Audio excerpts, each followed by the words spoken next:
માં, મને બહુ ભૂખ લાગી છે. મારું માથું ફાટી રહ્યું છે. મને એવું લાગે છે જાણે મારો જીવ નીકળી રહ્યો હોય. મને કંઈ ખાવા માટે આપ માં, નહીંતર હું બચીશ નહીં. સોહમ તાવની તીવ્રતામાં ખાટલા પર તડપતા બોલ્યો. પાસે બેઠેલી વિભાના દિલ પર જાણે કોઈએ તીર ચલાવ્યું હોય એવું લાગ્યું. ના મારા દીકરા, એવું નથી કહેતા. ભગવાન બહુ મોટો છે. તે ચોક્કસ આપણા પર દયા કરશે. તું બસ થોડી વાર હિંમત રાખ. હું હમણાં તારા માટે કંઈક બનાવું છું. વિભા એ રડતા રડતા પોતાના દુપટ્ટાથી સોહમના કપાળનો પરસેવો લૂછ્યો. બીજી તરફ તેની નાની દીકરી શ્રુતિ અને મોટો દીકરો મહેશ પણ ભૂખથી બેહાલ થઈને ફ્લોર પર પડ્યા હતા. માં, અમે બંને ફક્ત પાણી પી રહ્યા છીએ. હવે તો પાણી પણ ગળાની નીચે નથી ઉતરી રહ્યું. કંઈક તો લાવી આપો. મહેશના નબળા અવાજે વિભાની મમતાને હચમચાવી દીધી. મહેશ, તું મોટો છે ને મારા દીકરા. તું તારા નાના ભાઈ બહેનોને હિંમત આપ. હું જાણું છું કે ભૂખ સહન કરવી મુશ્કેલ છે, પણ આપણી પાસે ધીરજ સિવાય બીજો કોઈ રસ્તો નથી. વિભાએ તેના વિખરાયેલા વાળમાં હાથ ફેરવતા કહ્યું. શ્રુતિ ઢસકા ભરતા બોલી. માં, શું આજે પણ આપણે ભૂખ્યા પેટે જ ઊંઘીશું? મને બહુ ઠંડી લાગે છે અને પેટમાં ઉંદર દોડી રહ્યા છે. રાતનો છેલ્લો પહોર હતો અને ગામના આસપાસના વિસ્તારોમાં તેજ પવન ફૂંકાઈ રહ્યો હતો.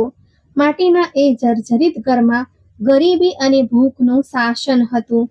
વિભા લાચારીથી ઉઠી અને ચૂલા સામે બેસીને રાખમાં ફૂંકો મારવા લાગી. તેની આંખોમાંથી આંસુ પડીને રાખમાં મળી રહ્યા હતા. બાળકોની હાલત હવે તેનાથી જોવાતી નહોતી. ખાસ કરીને સોહમ, જેનો તાવ હવે મગજ સુધી પહોંચી રહ્યો હતો અને તે સતત દર્દથી કણસી રહ્યો હતો. વિભાને સમજ પડતી નહોતી કે તે શું કરે. તેનું દિલ લોહીના આંસુ રડી રહ્યું હતું, પણ તે લાચાર હતી અને ગરીબીએ તેના હાથ પગ બાંધી રાખ્યા હતા. તે જાણતી હતી કે જો આજે રાત્રે આ બાળકોના પેટમાં કંઈક નહીં જાય તો કદાચ સવારનો સૂરજ જોવા તેમના નસીબમાં નહીં હોય. વિક્કીને ગુજરી ગયાને 2 વર્ષ વીતી ગયું હતું. તે એક અત્યંત પ્રામાણિક અને મહેનતુ ખેડૂત હતો, જેના અચાનક મૃત્યુએ વિભા અને બાળકોની દુનિયા ઉજ્જડ કરી દીધી હતી. વિક્કી હતો ત્યારે ક્યારેય ઘરમાં ઉપવાસનો વારો આવ્યો ન હતો, પણ તેના ગયા પછી વિભા એ ગામની સ્ત્રીઓના કપડાં સીવીને અને નાની મોટી મજૂરી કરીને ઘણી મુશ્કેલીથી બાળકોનું પેટ પાડ્યું હતું. તે એક અત્યંત ધીરજવાન અને સ્વભાવની સ્ત્રી હતી, જેણે ક્યારેય કોઈની સામે હાથ ફેલાવ્યો ન હતો, પરંતુ છેલ્લા કેટલાક સમયથી તો જાણે તેમના પર મુસીબતનો પહાડ તૂટી પડ્યા હતા. ગામના વકદાર અને ક્રૂર જમીનદાર શેઠ જિગ્નેશે તેમનું જીવવું મુશ્કેલ કરી દીધું હતું. શેઠની નજર વિભાના એ નાના મકાન પર હતી, જે ગામના એક મુખ્ય રસ્તા પર આવેલું હતું, અને શેઠ તેને તોડીને પોતાની હવેલીનો રસ્તો પહોળો કરવા માંગતો હતો. વિભા આ મકાન વેચવા કોઈ પણ સંજોગોમાં તૈયાર નહોતી, કારણ કે તે તેના બાળકોની છેલ્લી છત હતી અને તેના પતિની નિશાની હતી. શેઠ સાહેબ, આ ઘર મારા પતિની છેલ્લી નિશાની છે. હું તેને વેચી શકું તેમ નથી. તમે મારા પર દયા કરો. હું મારા અનાથ બાળકોને લઈને ક્યાં જઈશ? વિભાએ ઘણી વાર હાથ જોડ્યા, પણ શેઠે ગુસ્સામાં આવીને ગામ લોકોને સખત મનાઈ કરી દીધી કે કોઈ વિભાની મદદ ન કરે અને ના તો તેને કોઈ કામ આપે. એ બધા સાંભળી લો, જો કોઈએ આ વિધવાને એક દાણાની પણ મદદ કરી અથવા તેની પાસે કપડાં સીવડાવ્યા તો તે આ ગામમાં રહેવાને લાયક રહેશે નહીં. શેઠની આ જાહેરાત વિભાના રોજીરોટીના બધા દરવાજા બંધ કરી દીધા હતા. આ કારણે વિભાની સિલાઈ કામ પણ છૂટી ગયું અને કોઈ તેને મજૂરી પણ આપતું ન હતું. ઘરમાં અનાજનો છેલ્લો દાણો પણ ખતમ થઈ ગયો હતો અને સતત વરસાદે રહી સહી કસર પણ પૂરી કરી દીધી હતી, જેના કારણે તે ક્યાંય બહાર જઈને કામ પણ શકતી નહોતી. બાળકોની હાલત દિવસે ને દિવસે બગડતી જતી હતી અને ભૂખે તેમના ચહેરાની ચમક છીનવી લીધી હતી. જ્યારે સોહમની હાલત વધારે ખરાબ થઈ, ત્યારે વિભાએ પોતાનું તમામ સ્વાભિમાન અને અહંકાર છોડીને પાડોશીઓના દરવાજા ખખડાવવાનો નિર્ણય કર્યો. તે અંધારામાં પોતાની ફાટેલી ચાદર ઓઢીને વરસાદ અને તેજ પવનમાં ધ્રુજતી બાજુના ઘરે ગઈ અને દરવાજો ખખડાવ્યો. કોણ છે આટલી મોડી રાતે? અંદરથી નીતાનો અવાજ આવ્યો. બહેન, હું વિભા છું. ભગવાનને ખાતા દરવાજો ખોલો. મારો દીકરો તરફથી તડપી રહ્યો છે. મને થોડો લોટ અને દવા માટે થોડા રૂપિયા આપી દો. હું તમારા ઘરના બધા કામ કરીને આ દેવું ઉતારી દઈશ. વિભાએ રડતા રડતા કાલાવાલા કર્યા. નીતાએ થોડો દરવાજો ખોલ્યો અને ડરેલા અવાજે બોલી, ના વિભા, તું અહીંથી જતી રહે. તને ખબર છે ને શેઠનો કેટલો સખત હુકમ છે. જો તેને ખબર પડી ગઈ કે અમે તારી મદદ કરી છે તો તે અમને ગામમાંથી બહાર કાઢી મૂકશે. અમે ગરીબ માણસો છીએ, શેઠ સાથે દુશ્મની ન ઓરી શકીએ. તું અમને અમારા હાલ પર છોડી દે. બહેન, શેઠને કંઈ ખબર નહીં પડે. મારા દીકરાની તબિયત બહુ ખરાબ છે. તેના મોઢામાં 3 દિવસથી કોડિયો નથી ગયો. ભગવાન ખાતર તમે પણ એક માં છો, મારી મજબૂરી સમજો.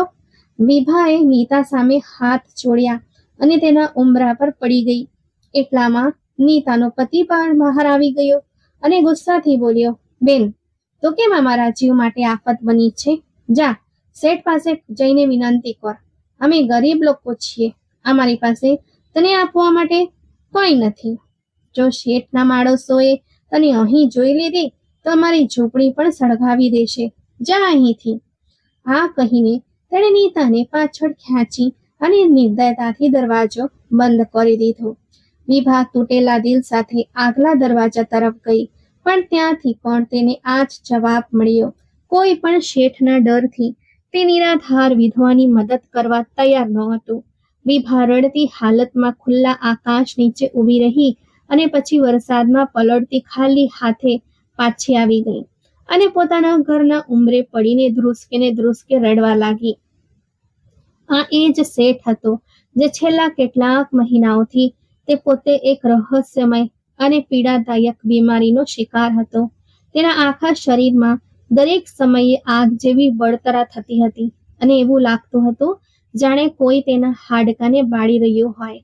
આજે પણ તે પોતાના રેશમી પલંગ પર તડપી રહ્યો હતો અને તેના નોકરો ગભરાયેલા ઊભા હતા. અરે મૂર્ખાઓ, ડોક્ટરને બોલાવો. મારો જીવ નીકળી રહ્યો છે. મારા શરીર પર બરફ લગાવો. તમે બધા ડરપોક અને નકામા છો. મારી દોલત ખાઓ છો અને મારાથી આ દર્દ સહન નથી થતું.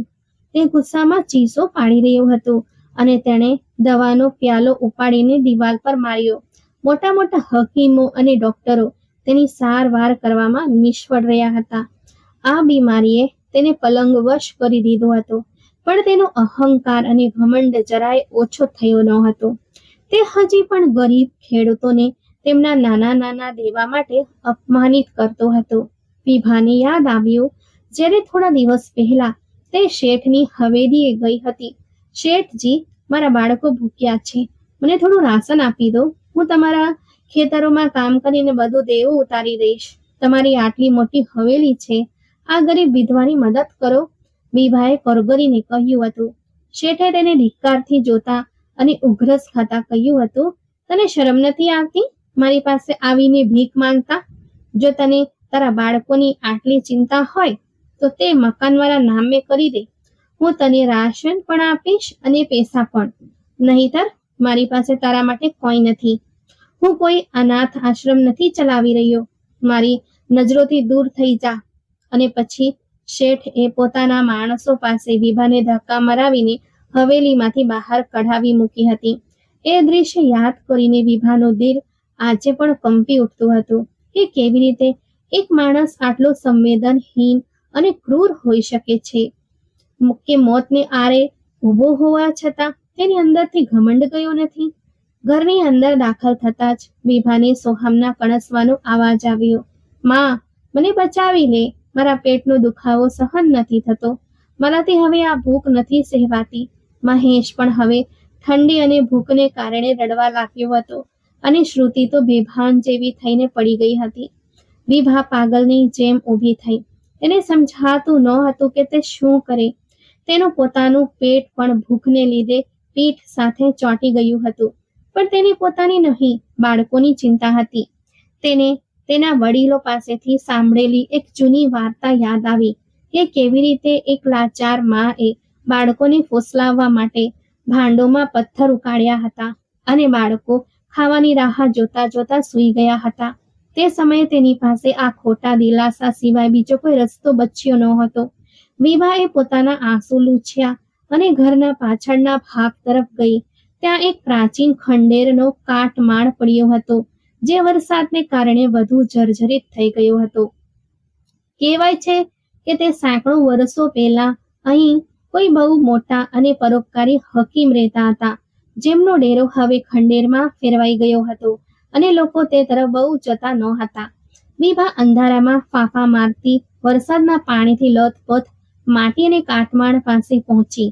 તેના હાથ ઠંડીથી સૂન થઈ ગયા હતા, પણ તે સતત માટી હટાવીને કંઈક કોશિશ કરી રહી હતી. આખરે તેને જમીન પર પડેલા કેટલાક વિચિત્ર કાળા અને ભારે પથ્થરનો અનુભવ થયો. એ પથ્થરો પર એક સખત પડ જામી ગયું હતું, જે માટી અને કોઈ કાঠ જેવું લાગતું હતું અને સામાન્ય પથ્થરો કરતાં ખૂબ અલગ અનુભવાતા હતા. તેમની સપાટી ખરબચડી અને ખૂબ વિચિત્ર હતી, પરંતુ વિભાનું મગજ તે સમયે ફક્ત પોતાના બાળકોને ગમે તે રીતે આશ્વાસન આપીને સુવડાવવા પર અટકેલું હતું. તેને એ વાતથી કોઈ મતલબ નહોતો કે તે પથ્થર શું છે અને કેવા દેખાયા છે, કે આટલા ભારે કેમ છે. તેણે તે 5 ભારે અને કાળા પથ્થર પોતાની ચાદરમાં બાંધ્યા અને ઝડપી ઢગલે પાછી ચૂલા પાસે આવી ગઈ, જેથી તેમણે પાણીમાં ઉકાળીને બાળકોને એક ખોટી તસલ્લી આપી શકે કે જમવાનું બની રહ્યું છે અને તેઓ થોડી વાર રડીને શાંત થઈ જાય. વિભાએ તે પથ્થરોને બરાબર ધોયા, જેથી તેમની માટી સાફ થઈ જાય, અને પછી તેમને માટીની એક મોટી ભાંડીમાં નાખીને ઉપર સુધી પાણી ભરી દીધું. તેણે ઘરના ખૂણામાં પડેલા છેલ્લા સૂખા લાકડા ભેગા કર્યા અને તેમને ચૂલામાં રાખીને આગ પ્રગટાવી. વાસણને ચૂલા પર મૂકી અને પોતે પાસે બેસીને આગને તેજ કરવા લાગી, જેથી પાણી જલ્દી ગરમ થઈ જાય. જેવું પાણી ગરમ થવાનું શરૂ થયું, વાસણની અંદરથી પથ્થરો અથડાવવાનો અવાજ આવવા લાગ્યો, જે બિલકુલ એવો જ હતો જાણે કોઈ સખત અનાજ કે બટાકા પાણીમાં ઉકળી રહ્યું હોય. આ અવાજ તે શાંત અને ઉદાસ ઝૂંપડીમાં ગુંજી રહ્યો હતો. આ અવાજ સાંભળીને ખાટલા પર પડેલા સોહમે નબળા અવાજે પૂછ્યું, માં, શું તે બટાકા રાંધવા મૂક્યું છે? તેનો અવાજ કેટલો જોરથી આવી રહ્યો છે. મારાથી હવે રાહ નથી જોવાતી. માં, હવે મને ખાવાનું આપી દે. વિભાએ પોતાના આંસુઓને માંડ રોકતા કહ્યું, હા મારા દીકરા, આજે તારી પસંદગીનું જમવાનું બન્યું છે. મેં એક ઓળખીતા પાસે માંગીને બટાટા રાખ્યા છે. જો કે આ બટાટા થોડા કઠણ છે, તેને ચડતા વાર લાગશે, તો ત્યાં સુધી આંખો બંધ કરીને સૂઈ જા. જેવું ખાવાનું તૈયાર થશે, હું તને ઉઠાડી દઈશ, પછી તું ધરાઈને જમજે. બીજી તરફ શ્રુતિ અને મહેશ પણ આગની ગરમી અને ભાંડોમાં ઉકળવાનો આવાજ સાંભળીને થોડા ખુશ થયા. મહેશ બોલ્યો, માં, હું પણ ધરાઈને ખાઈશ. હું તો 3 રોટલી ખાઈશ. વિભાએ રડતા રડતા સ્મિત કરવાનો નિષ્ફળ પ્રયાસ કર્યો અને બોલી, હા મારા દીકરા, તું 3 ખાજે. બસ થોડી ધીરજ ધર, જમવાનું બનવા જ આવ્યું છે. ભૂખ અને તાવના થાકે તેમના નબળા શરીરને બેહાલ કરી દીધા હતા, અને હાંડીમાંથી આવતો એ આશ્વાસનભર્યો આવાજ તેમના માટે કોઈ શાંતિ કે હાલડા જેવું કામ કરી રહ્યો હતો. વિભા તેમની પાસે બેસીને તેમના માથા પર હાથ ફેરવતી રહી અને તેમને હિંમત આપતી રહી. મારા બાળકો, બસ થોડી વારની વાત છે, પછી તમે પેટ ભરીને જમજો અને જલ્દી સાજા થઈ જજો. હિંમત નથી આવતા મારા બહાદુર બાળકો, આંખો બંધ કરી લો, ઊંઘ આવી જશે.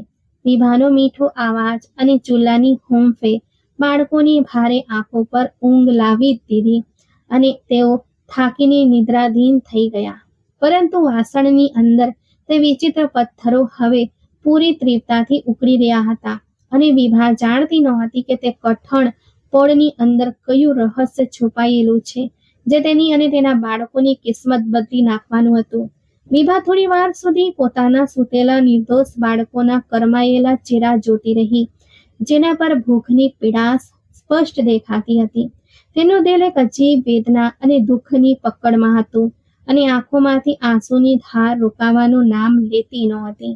જ્યારે તેને ખાતરી થઈ ગઈ કે ભૂખ અને તાવથી બેહાલ તેના બાળકો હવે ગઠ નિદ્રામાં છે, ત્યારે તે ભારે પગે ઉઠી અને રૂમના એક ખૂણામાં પાથરેલી જૂની અને ફાટેલી પૂજાની ચટાઈ પર જઈને પડી ગઈ.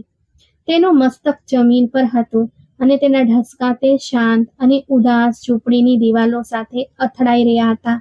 એ મારા ભગવાન, તું તો દિલના ભેદ જાણનારો છે. તું મારી આ લાચારીથી સારી રીતે વાકેફ છે. મારા માલિક, મારા પર દયા કર. વીભાએ રડતા રડતા પોતાના ભગવાન પાસે આજીજી શરૂ કરી. મારા બાળકોની તકલીફ હવે મારાથી જોવાતી નથી. મારી પાસે તેમને ખવડાવવા માટે અનાજનો એક દાણો પણ નથી અને ના તો મારા બીમાર બાળકની સારવાર માટે કોઈ સાધન છે. તું જ અદૃશ્ય ખજાનાનો માલિક છે અને તું જ રોજી આપનાર છે. મારા બાળકો પર તારી દયાની નજર કર અને મારી આ ખોટી ભાંડીની લાજ રાખી લે, જે મેં ફક્ત મારા બાળકોને ફોસલાવવા માટે ચૂલા પર ચડાવી છે. મારી આ લાચારીની મર્યાદા રાખતા મારા બાળકો પર દયા કર. વિભાના અવાજમાં એટલું દર્દ અને તડપ હતી કે જાણે આકાશના દેવદૂતોએ પણ તેની પ્રાર્થના સાંભળી રહ્યા હોય. તે સતત રડી રહી હતી અને પોતાના ભગવાન પાસે પ્રાર્થના કરી રહી હતી, એ મારા ભગવાન, આ દુનિયાવાળાઓએ મુજબ નિરાધાર વિધવા પર પોતાના દરવાજા બંધ કરી દીધા છે, પણ તારો દરવાજો તો બધા માટે ખુલ્લો રહે છે. મને ખાલી હાથે ના વાળતો. તેના ઢસકા અને આજીજી તે જર્જરિત ઓરડાના વાતાવરણને વધુ દુઃખી બનાવી રહ્યા હતા અને બીજી તરફ ચૂલા પર રાખેલી ભાંડીમાં પાણીનું ઉકળવાનું વધુ તેજ થઈ ગયું હતું.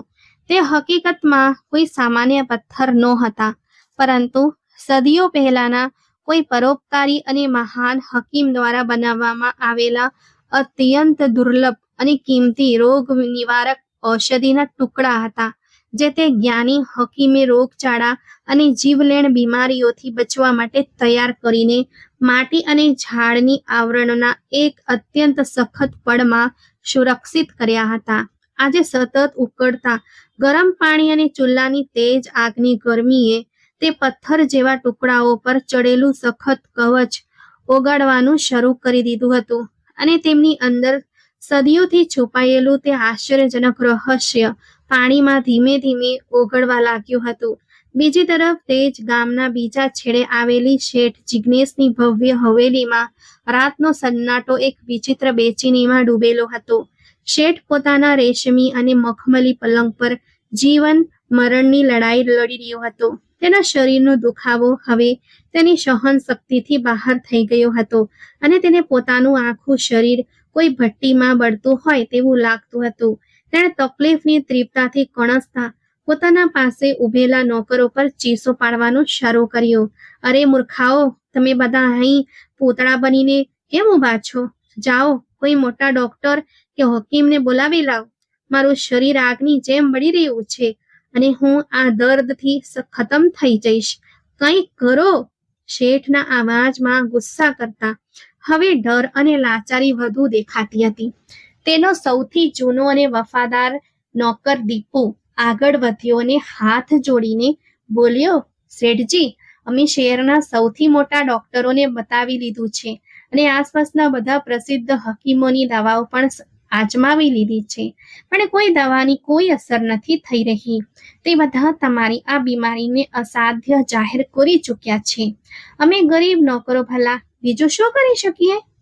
દીપુની આ સાચી પણ કડવી વાત સાંભળીને શેઠ તડપીને બેઠો થઈ ગયો અને હાંફતા હાંફતા બોલ્યો, બકવાસ કરો છો તમે બધા. હું આટલો અમીર છું, મારી પાસે આટલી સંપત્તિ છે, હું દુનિયાની મોંઘામાં મોંઘી સારવાર કરાવી શકું છું. તમે લોકો બસ મારા પૈસા બગાડી રહ્યા છો. મને બચાવો, મારા હાડકામાં જાણે આગ ભરાઈ ગઈ છે. નોકરો માથું ઝુકાવીને લાચારીથી ઊભા રહ્યા, કારણ કે તેઓ પણ જાણતા હતા કે શેઠની આ હાલત હવે કોઈ દવાથી સુધરવાની નહોતી. એ રાત્રે મોતના એ ડરે અચાનક તેના દિલમાં એક વિચિત્ર ગભરાટ અને પસ્તાવો પેદા કરી દીધો. જ્યારે માણસને પોતાની શક્તિ અને સંપત્તિ વ્યર્થ લાગવા માંડે, ત્યારે તેને પોતાના કરેલા બધા પાપો અને અત્યાચારો યાદ આવવા લાગે છે.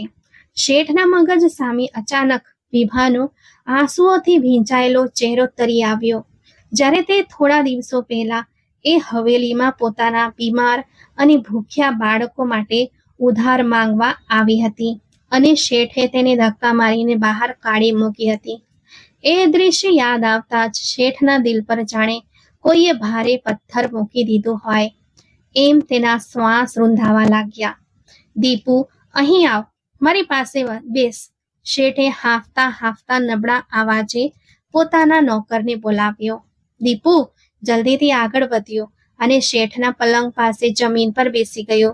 શેઠે ધ્રુજતા હાથે દીપુનો ખભો પકડ્યો અને રડમસ અવાજે બોલ્યો, દીપુ, મને લાગે છે કે મારી આ બીમારી કોઈ સામાન્ય કારણસર નથી, પણ આ એ ગરીબો અને લાચારોની નિશાસાનું પરિણામ છે જેમના પર મેં આખી જિંદગી જુલ્લમ કર્યા છે.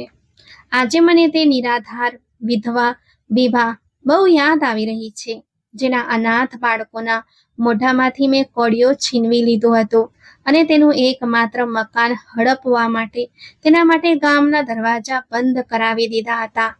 શેઠની આંખોમાંથી પસ્તાવાના આંસુ વહેવા લાગ્યા અને તે ઢસકા ભરવા લાગ્યો. દીપુએ ગંભીર લેખામાં કહ્યું, માલિક, મેં તો તમને હંમેશા સમજાવ્યા હતા કે ગરીબની આંખથી બચશો, કારણ કે જ્યારે ગરીબના હાથ આકાશ તરફ ઉઠે છે ત્યારે ભગવાનની લાકડી આવાજ વગર વીંઝાય છે. તમે એ વિધવા પર ખરેખર બહુ જુલ્લમ કર્યો છે. તેના બાળકો 3 દિવસથી ભૂખ્યા તરસ્યા ઘરમાં તડપી રહ્યા છે અને ગામનો કોઈ માણસ તમારા ડરથી તેમની મદદ નથી કરી રહ્યો. દીપુની આ વાત શેઠના દિલમાં તીરની જેમ વાગી અને તેણે અસહ્ય પીડાથી પોતાનું છાતી પકડી લીધી. અરે, હું કેટલો અંધ અને ક્રૂર માણસ હતો જે એક વિધવાની બદ્દુઆ લઈ બેઠો. આજે મારી આ બધી સંપત્તિ અને આ ભવ્ય હવેલી મને આ દર્દમાંથી બચાવી શકતી નથી. શેઠે ધ્રુસકે રડતા કહ્યું, જો ભગવાન મને સવાર સુધીની અવકાશ આપે અને હું જીવતો બચી જાઉં તો હું સૌથી પહેલા એ વિધવા બીભાના દરવાજે જઈને મારા પાપોની માફી માંગીશ. હું મારી અડધી મિલકત તેના નામે કરી દઈશ અને તેના બાળકોની સારવારનો તમામ ખર્ચ ઉઠાવીશ. બસ મારા ભગવાન, મને આ પીડામાંથી મુક્તિ આપ અને મારા પર કૃપા કર. શેઠ, જે કાલ સુધી અહંકારી રાજા બનીને ફરતો હતો, આજે રાત્રે પસ્તાવાની આગમાં બળીને ખાખ થઈ ગયો હતો અને રડી રડીને તેના ભગવાન પાસે સમય માંગી રહ્યો હતો કે તે કોઈક રીતે તે ગરીબ સ્ત્રીની માફી માંગીને પોતાનો અંત સુધારી લે. બીજી તરફ વિભાની એ જર્જરિત ઝૂંપડીમાં એક રહસ્યમય અને આશ્ચર્યજનક પરિવર્તન આવી રહ્યું હતું. ચૂલા પર રાખેલી તપેલીની અંદર ઉકળતા પથ્થરોનું તે સખત કવચ હવે સંપૂર્ણપણે ઓગળી ગયું હતું અને પાણીમાં ભળી ગયું હતું. વાસણનું ઢાંકણું થોડું હલ્યું અને તેની અંદરથી એક અત્યંત મનમોહક સુગંધ બહાર નીકળીને ઝૂંપડીના વાતાવરણમાં ફેલાવા લાગી. આ સુગંધ કોઈ સામાન્ય ખોરાક નહોતી, પણ તેમાં કિંમતી જડીબુટ્ટીઓ, કેસર અને કોઈ દુર્લભ શક્તિશાળી રસની એવી જાદુઈ મહેક હતી જેણે એ ગરીબ અને ભેજવાળી ઝૂંપડીના માહોલને એકદમ સુગંધિત કરી દીધો હતો. સુગંધનો આ લહેરખો એટલો તેજ અને પવિત્ર હતો કે તેણે વિભાનું ધ્યાન પોતાની તરફ ખેંચ્યું. વિભા જે ઘણી વારથી પૂજાની ચટાઈમાં પડીને રડી રહી હતી, તેણે આશ્ચર્યથી પોતાનું માથું ઊંચું કર્યું અને આંસુ લૂછતા ચારે બાજુ જોયું. હે ભગવાન, આ કેવી સુગંધ છે જે મારા આ ગરીબ ઘરને મહેકાવી રહી છે? મેં સ્વપ્નમાં પણ નહોતું વિચાર્યું કે આટલી મીઠી અને શાંતિદાયક સુગંધ મારા ઘરમાં ક્યારે આવશે. વિભાએ મનનો મન વિચાર્યું. તેની નજર સીધી તે વાસણ પર પડી જે ચૂલા પર રાખેલી હતી અને હવે તેમાં પાણી ઓછું થવાને કારણે ઉકળવાનો અવાજ પણ થોડો ધીમો પડ્યો હતો. વિભા ધીમે ધીમે ચાલતી ચૂલા પાસે આવી તો તેને અનુભવ થયો કે વાસણની અંદરથી આગની લાલાશને બદલે એક હળવો લાલ રંગનો પ્રકાશ બહાર આવી રહ્યો છે. વિભાના દિલના ધબકારા તેજ થઈ ગયા અને તેને સમજાતું ન હતું કે જે પથ્થર તેણે કાટમાળમાંથી ઉપાડીને નાખ્યા હતા તેમાંથી આ કેવી રોશની અને સુગંધ આવી રહી છે. શું મારી પ્રાર્થનાઓ સાંભળી લેવામાં આવી છે અથવા આ મારી કોઈ ભૂખ અને નબળાઈનો કોઈ ભ્રમ છે? વિભાએ પોતાની જાત સાથે વાત કરતા કહ્યું અને ડરતા ડરતા પોતાના દુપટ્ટાના છેડાથી મદદથી તે ગરમ વાસણનું ઢાંકણું ઉઠાવ્યું જેથી તેની અંદર જોઈ શકે. જેવું વિભાએ વાસણનું ઢાંકણું હટાવ્યું, તેની આંખો આશ્ચર્યથી પૂરી ખુલી ગઈ અને તે મૂર્તિ બનીને ઊભી રહી ગઈ. વાસણની અંદર પાણી અને પથ્થરનું નામનું નિશાન પણ નહોતું, બલકે તેની જગ્યાએ એક અત્યંત ઘટ ચમકદાર અને લાલ રંગનું પ્રવાહી હળવી આંચ પર પાકી રહ્યું હતું. તે પ્રવાહીમાંથી નીકળતી વરાળ સીધી વિભાના મગજ સુધી પહોંચી તો તેને પોતાના અંદર એક અજીબ શાંતિ અને સ્થિરતા અનુભવાઈ. હે મારા ભગવાન, આ તારી કેવી કુદરત છે! મેં તો આ વાસણમાં મારા બાળકોને લલચાવવા માટે તે સખત પથ્થરો નાખ્યા હતા, પણ આ શું? મને તો લાગે છે કે આ કોઈ બહુ જ કિંમતી વસ્તુ છે. વિભા નિયંત્રણ વગર રડી પડી અને તેની જીભ પર ભગવાનની સ્તુતિ શરૂ થઈ ગઈ. તે આશ્ચર્યચકિત થઈને તે લાલ પ્રવાહીને જોઈ રહી હતી, જે કોઈ ઓગળેલા નીલમની જેમ ચમકી રહ્યું હતું અને તેની સુગંધે વિભાની કેટલાય દિવસોની ભૂખ અને થાકને જાણે એક ક્ષણમાં ભૂલાવી દીધો હતો. તેને કંઈક સમજાતું ન હતું કે આ રસ શું છે અને તે બાળકોને આપવો જોઈએ કે નહીં, પરંતુ તે સુગંધ એટલી તાકતવર અને તાજગી આપનારી હતી કે વિભાનું દિલ સાક્ષી આપી રહ્યું હતું કે આ તેના ભગવાન તરફથી મોકલેલો કોઈ ચમત્કાર જ છે. તેણે ચૂલાની આંચ બિલકુલ ધીમી કરી અને એક લાકડાની સાફ ચમચી લઈને તે ઘટ અને ચમકદાર પ્રવાહીને થોડું હલાવ્યું તો સુગંધનું એક બીજું મોજું ઝોપડીમાં ફેલાઈ ગયું, જેણે ખાટલા પર સૂતેલા બીમાર સોહમના ઉખડી રહેલા શ્વાસને પણ જાણે થોડીવાર માટે શાંત કરી દીધા હતા અને તે ઊંઘમાં જ થોડો સ્વસ્થ થઈ ગયો.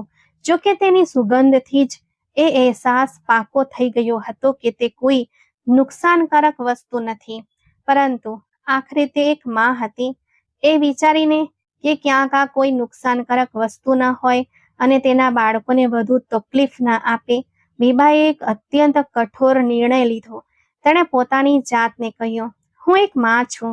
હું મારા બાળકોને એવી કોઈ પણ વસ્તુ આપી શકું નહીં જેના વિશે મને ખબર ન હોય. જો આ કોઈ ઝેરી વસ્તુ હોય તો કદાચ જેવું હું સમજી રહી છું એવું પણ ન હોય. મારે પહેલા આને જાતે ચાખવું જોઈએ. વિભાએ એક નાની વાટકીમાં તે ગરમ પ્રવાહીના થોડા ટીપા કાઢ્યા. તેણે થોડીવાર રાહ જોઈ જેથી તે પીવા લાયક ઠંડુ થઈ જાય. જ્યારે તે રસ થોડો ઠંડો થયો ત્યારે વિભાએ આંખો બંધ કરી અને વાટકીને પોતાના હોઠે લગાવીને તે થોડા ટીપા ગળા નીચે ઉતારી લીધા. તે રસનો સ્વાદ એટલો મીઠો, ઠંડો અને કોઈ કુદરતી મધ તથા અમૂલ્ય જડીબુટ્ટીઓના રસ જેવો હતો કે જીભ પર પડતા જ ઓગળી ગયો. જેવા તે ટીપા વિભાના ગળાથી નીચે ઉતર્યા, તેને પોતાના શરીરમાં એક અકલ્પનીય અને ચમત્કારિક ફેરફાર અનુભવાયો. કેટલાય દિવસોનો ઉપવાસ, શરીરની અસહ્ય નબળાઈ, થાક અને માનસિક તણાવ જાણે એક જ સેકન્ડમાં ગાયબ થઈ ગયા અને તેની જગ્યા એક જબરદસ્ત ઉર્જા, તાકત અને તાજગીએ લઈ લીધી. વિભાને એવું લાગ્યું જાણે તેના અંદર એક નવું જીવન ફૂંકવામાં આવ્યું હોય અને તેનું મગજ બિલકુલ તેજસ્વી થઈ ગયું હોય.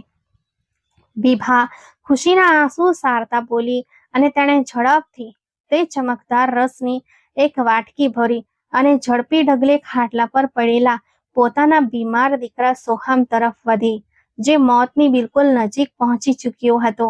વિભાના દિલમાં હવે મમતાનું એક તોફાન અને એક નવી આશા જાગી ચૂકી હતી કે તેનું બાળક હવે જરૂર બચી જશે અને આ રાત તેમની જિંદગીની છેલ્લી અંધારી રાત સાબિત થશે.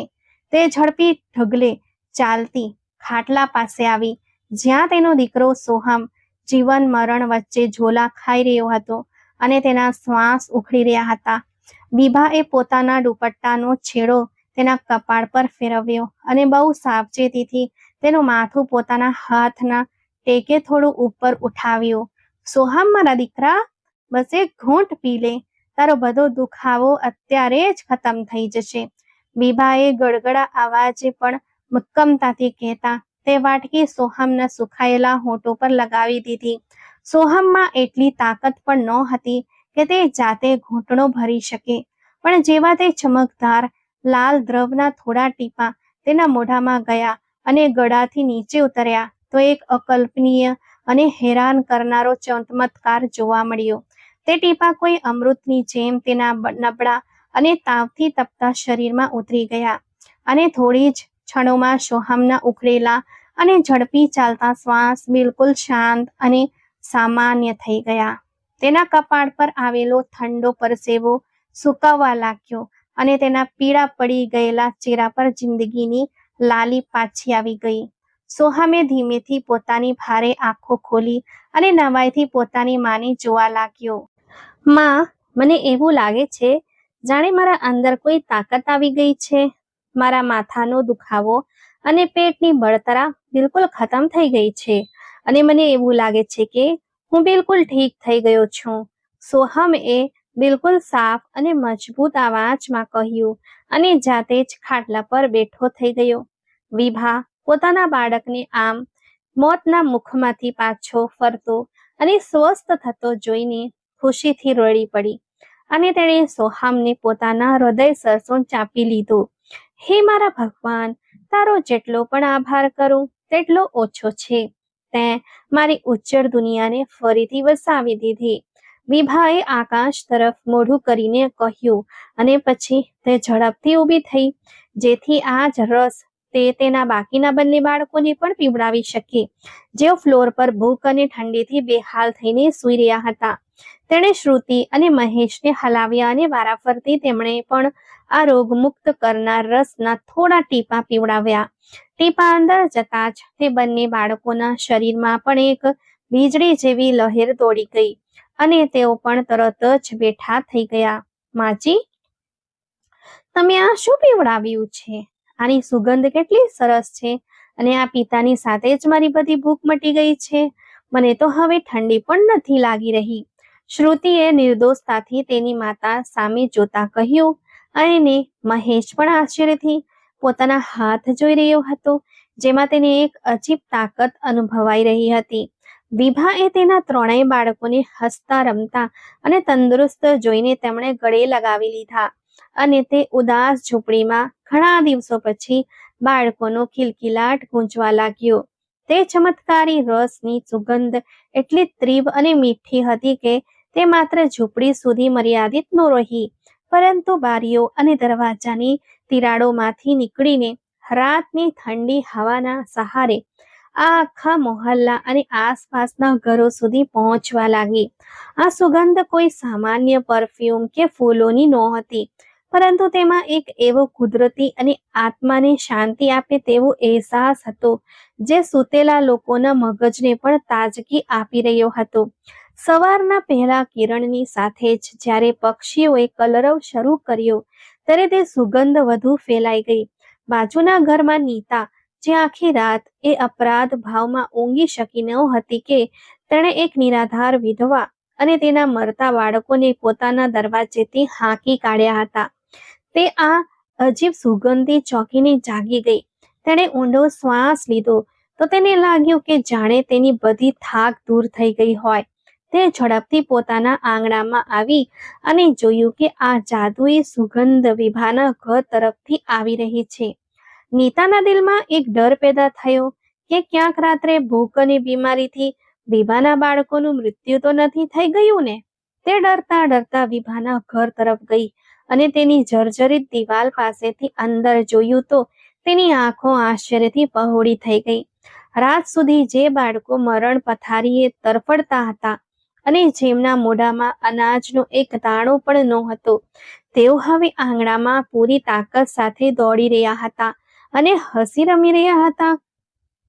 સોહમ, જેનો તાવ ગઈકાલે રાત્રે મગજ સુધી પહોંચી રહ્યો હતો, તે હવે એક સ્વસ્થ અને બળવાન બાળકની જેમ પોતાની નાની બહેન સાથે રમી રહ્યો હતો અને વિભા ચૂલા પાસે ઊભી સ્મિત કરી રહી હતી. નીતાને પોતાની આંખો પર વિશ્વાસ જ નહોતો આપતો. તે ઝડપથી અંદર દાખલ થઈ અને શરમ તથા આશ્ચર્યના મિશ્રિત ભાવો સાથે બોલી, વિભા, આ બધું શું છે? આ સુગંધ કેવી છે? અને તારા બાળકો તે અચાનક આટલા સ્વસ્થ અને તંદુરસ્ત કેવી રીતે થઈ ગયા? શું શેઠના માણસોએ રાત્રે તને કોઈ રાશન લાવી આપ્યું છે? વિભા એ નીતા સામે જોયો, જેણે રાત્રે તેને ધક્કો મારીને કાઢી મૂકી હતી. પણ વિભાના દિલમાં તે સમયે કોઈ વેર નહોતું. તેણે સ્મિત સાથે નરમાશથી જવાબ આપ્યો, નીતા બહેન, આ કોઈ શેઠ એ આપેલું ભોજન નથી, પરંતુ આ મારા તે ભગવાનની કૃપા છે, જેણે મારી આજીજી સાંભળી લીધી અને મારા પથ્થરોને રસ બનાવી દીધા. નીતાનો આશ્ચર્યચકિત અવાજ અને બાળકોનું હસવું સાંભળીને મોહલ્લાના બીજા લોકો પણ, જેઓ તે સુગંધથી પહેલાથી જ હેરાન હતા, ધીમે ધીમે વિભાના આંગણામાં જમા થવા લાગ્યા. દરેક વ્યક્તિના ચહેરા પર એક સવાલ હતો અને તેઓ આ મનમોહક સુગંધના સ્ત્રોતને રહ્યા હતા. વિભા બહેન, આ કેવી સુગંધ છે અને તમે આજે શું રાંધ્યું છે? અમે તો સાંભળ્યું હતું કે તમારા ઘરમાં ઘણા દિવસોથી ખાવા માટે કોઈ નથી. તો પછી તમારા બાળકો આટલા હુષ્ટપુષ્ટ કેવી રીતે લાગે છે? મોહલ્લાના એક વડીલ વૃદ્ધ લલિત કાકાએ આગળ વધીને આશ્ચર્યથી પૂછ્યું, જેઓ પોતે પણ ઘણા વર્ષોથી દમ અને ઉધરસની બીમારીથી પીડાતા હતા અને વાત કરતા પણ હાંફી રહ્યા હતા. જ્યારે વિભાએ જોયું કે આખું ગામ તેના આંગણામાં જમા થઈ ગયું છે, ત્યારે તે અંદર ગઈ અને માટીનું વાસણ ઉઠાવીને બહાર લઈ આવી, જેમાં તે સોનેરી અને ચમકદાર પ્રવાહી હાજર હતું. તેણે તે વાસણ બધાની સામે ખાટલા પર રાખી અને બોલી, ગામવાળાઓ, તમે બધા જાણો છો કે ગઈકાલ રાત્રે મારા બાળકો ભૂખ અને બીમારીથી કેવી રીતે તરફડતા હતા અને મેં તમારા બધાના દરવાજા ખખડાવ્યા, પણ શેઠના ડરથી કોઈએ મારી મદદ ન કરી. મેં હારીને મારા બાળકોને જૂઠી આશ્વાસન આપવા માટે જૂના ખંડેરના કાટમાળમાંથી કેટલાક કાળા પથ્થરો ઉઠાવ્યા અને તેમને ભાંડોમાં પાણી નાખીને ઉકળવા લાગી, જેથી બાળકો એવી સમજીને સૂઈ જાય કે ખાવાનું પાકી રહ્યું છે. હું આખી રાત પ્રાર્થનામાં રડતી રહી અને જ્યારે મેં વાસણનું ઢાંકણું ઉઠાવ્યું તો મારા ભગવાને મારી લાચારી પર દયા કરીને તે સખત પથ્થરોને આ દુર્લભ અને રોગમુક્ત કરનાર રસમાં બદલી દીધા હતા, જેના થોડા ટીપાઓએ મારા બાળકોને મોતના મુખમાંથી બહાર કાઢીને તંદુરસ્ત કરી દીધા. ગામના લોકો આ અવિશ્વસનીય ચમત્કાર વિશે સાંભળીને દંગ રહી ગયા અને એકબીજા સામે જોવા લાગ્યા. તેમના માટે એ માનવું મુશ્કેલ હતું કે માત્ર થોડા પથ્થરોમાંથી આવો દિવ્ય અને ગુણકારી રસ નીકળી શકે. પણ વિભાના બાળકો તેમની સામે કુદરતનો જીવતો પુરાવો બનીને બેઠા હતા. લલિત કાકા, જે ખાંસીથી બેહાલ થઈ રહ્યા હતા, તેમણે આગળ વધીને ધ્રુજતા હાથે કહ્યું, દીકરી, જો આ ખરેખર ઈશ્વર તરફથી મોકલેલી સાજાપણું છે તો તેનો એક ઘૂંટડો મને પણ પીવડાવી દે. હું વર્ષોથી આ બીમારીના દુઃખમાં ફસાયેલો છું. હવે મારાથી આ દર્દ સહન થતું નથી. વિભાએ જલ્દીથી એક પ્યાલામાં એ રસ કાઢ્યો અને લલિત કાકાના મોઢે લગાવ્યો. રસ ગળાની નીચે ઉતરતાની સાથે જ કાકાની એ ખાંસી, જે વર્ષોથી કોઈ દવાથી મટી નહોતી, તે એકદમ બંધ થઈ ગઈ. તેમનું છાતીનું ભારણ હળવું થઈ ગયું અને તેમનું નમેલી કમરમાં એક અજીબ શક્તિ આવી ગઈ. તેઓ આશ્ચર્ય અને ખુશીથી પોતાના મોઢા પર હાથ ફેરવવા લાગ્યા અને જોરથી બોલ્યા, આ ખરેખર કોઈ ચમત્કાર છે. મારી વર્ષો જૂની બીમારી એક ક્ષણમાં ઠીક થઈ ગઈ. મને એવું લાગે છે જાણે કોઈએ મારા આત્મા સુધી શાંતિ ઉતારી દીધી હોય. આ દૃશ્ય જોતા જ ભીડમાં શોરબકોર મચી ગયો અને ગામના અનેક બીમાર લોકો એ રસની આશામાં આગળ વધવા લાગ્યા. વિભાએ અત્યંત ધીરજ અને કરુણા સાથે તે બીમારોને રસ પીવડાવ્યો. જે કોઈ પણ તે થોડા ટીપા પીતું તે જ ક્ષણે સંપૂર્ણ સ્વસ્થ થઈ જતું. આવા જંગલની આગની જેમ આખા ગામમાં ફેલાઈ ગઈ અને દરેક વ્યક્તિ વિભાના આ ચમત્કાર અને ભગવાનની કુદરતનો સાક્ષી બની ગયો. આ સમાચાર ઉડતા ઉડતા શેઠના આલીશાન હવેલી સુધી પહોંચ્યા, જ્યાં શેઠ આખી રાત પસ્તાવાની આગમાં સળગતો રહ્યો હતો. સવાર થતાં જ તેણે વિભા પાસે જઈને માફી માંગવાનો ઈરાદો કર્યો હતો. તેનો વિશ્વાસુ નોકર દીપુ દોડતો શેઠના રૂમમાં આવ્યો અને હાંફતા હાંફતા બોલ્યો, માલિક, ગજબ થઈ ગયો. જે વિધવા વિભા પર તમે જુલ્લમ કર્યો હતો, તેના ઘરે આજે રાત્રે એક બહુ મોટો ચમત્કાર થયો છે. તેણે બાળકોની ભૂખ મટાડવા માટે ખંડેરના પથ્થરો ઉકાળ્યા હતા અને ભગવાને તે પથ્થરોને એવા ગુણકારી રસમાં બદલી નાખ્યા કે તેના મરતા બાળકો જીવતા થઈ ગયા. ગામનો જે પણ બીમાર માણસ એ દવા પીવે છે તે તરત જ સાજો થઈ જાય છે. આખું ગામ તેના આંગણે ભેગું થયું છે. શેઠ જે પલંગ પર દર્દથી તડપી રહ્યો હતો, આ સમાચાર સાંભળતા જ તેના શરીરમાં ધ્રુજારી છૂટી ગઈ. તેના દિલમાં એ વિશ્વાસ પાકો થઈ ગયો કે તેની આ રહસ્યમય બીમારી અને આ તકલીફ માત્ર ને માત્ર વિભાના એ નિશાસાનું પરિણામ છે જે તેણે પોતાના અનાથ બાળકો માટે રડતા રડતા નાખ્યા હતા. અને હવે તેની મુક્તિ પણ તે જ રસમાં છે જે ઈશ્વરે તે વિધવાને આપ્યો છે. દીપુ, મને મદદ કર. મને અત્યારે જ વિવાના ઘરે લઈ ચાલ. હવે હું એક પળ પણ આ હવેલીમાં રહી શકું તેમ નથી. મારે આ પાપોની માફી માંગવી છે અને મારે તે વિધવાની ઉંમરે જઈને મારા અહંકારને રાખમાં મેળવવો છે. શેઠ એ રડતા રડતા તેના નોકરને કહ્યું. દીપુ એ જલ્દીથી આગળ વધીને સહારો આપી પલંગ પરથી ઉઠાડ્યા અને પૂછ્યું, માલિક, હું ગાડી તૈયાર કરાવું છું. તમારી હાલત ચાલવા જેવી નથી. પણ શેઠે ના પાડતા કહ્યું, ના દીપુ, આજે હું કોઈ સવારીનો ઉપયોગ નહીં કરું. જે અહંકારમાં આવીને મેં તે ગરીબને ધક્કા માર્યા હતા, આજે હું તે અહંકારને તોડીને મારા પગે ચાલીને તેની પાસે જઈશ, જેથી મારો ભગવાન મારા પર દયા કરે. શેઠે દીપુના ખભા પર પોતાનો બધો ભાર નાખ્યો અને અત્યંત નબળાઈ અને પીડાની હાલતમાં હવેલીની બહાર નીકળ્યો. તેના કદમ લથડતા હતા અને તે દર્દની તીવ્રતાથી વારંવાર નમી જતો હતો. પણ તેના અંદર પેદા થયેલો ડર અને પસ્તાવો તેને સતત આગળ વધવા મજબૂર કરી રહ્યો હતો. હવેલીના બીજા નોકરો પણ હેરાન પરેશાન થઈ તેમની પાછળ ચાલવા લાગ્યા. રસ્તામાં જે ગામવાળા શેઠને આ ખરાબ હાલતમાં પગપાળા ચાલતા જોતા તેઓ આશ્ચર્યથી ઊભા રહી જતા કે જે માણસ કાલે અભિમાની હતો તે આજે આટલો લાચાર કેવી રીતે દેખાઈ રહ્યો છે. વિભાનું આંગણું ગામના લોકોથી ખીચોખીચ ભરેલું હતું. અચાનક ભીડની પાછળથી અવાજ આવ્યો અને લોકોએ આશ્ચર્યથી ખસીને રસ્તો આપવાનું શરૂ કર્યું. વિભાએ નજર ઊંચી કરીને જોયું તો શેઠ પોતાના નોકરના ખભા પર નમેલો અત્યંત જર્જરિત અને દયાજનક હાલતમાં આંગણામાં પ્રવેશી રહ્યો હતો. તેનો એ ચહેરો જેના પર હંમેશા અભિમાન અને ગર્વ નાચતો હતો, આજે આંસુ અને શરમથી ભીંજાયેલો હતો. તેના શ્વાસ ફૂલી રહ્યા હતા અને તેના પગમાં એટલી તાકાત નહોતી કે તે સીધો ઊભો રહી શકે. તે લથડતો આગળ વધ્યો અને વિભાની બિલકુલ સામે આવીને ઊભો રહ્યો. તે લાચારીથી ત્યાં જ જમીન પર બેસી ગયો. વિભા બહેન, મને માફ કરી દે. મારાથી બહુ મોટું પાપ થયું છે.